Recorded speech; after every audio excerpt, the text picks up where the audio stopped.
Welcome back to It's Been a Minute. Romans 12, the Apostle Paul writes, I beseech you, therefore, brethren, by the mercies of God, that you present your bodies a living sacrifice, wholly acceptable to God, which is your reasonable service. So the first thing, I beseech you, therefore, Paul's saying, I beg you, I urge you, I strongly urge you to do what? Therefore, brethren, by the mercies of God, present your bodies a living sacrifice. He strongly urges you to present your bodies a living sacrifice. What's interesting about sacrifices is they have to give up everything. No sacrifice is ever given up partial. You can't sacrifice just an arm and a leg.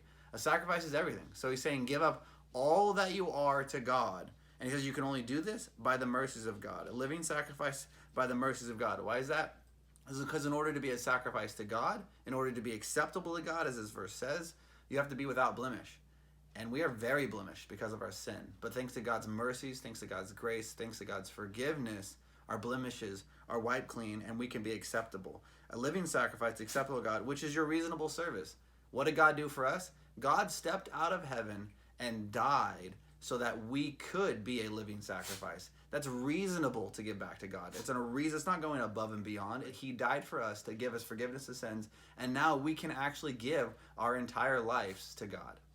So thank you. I hope you come back to see It's Been a Minute.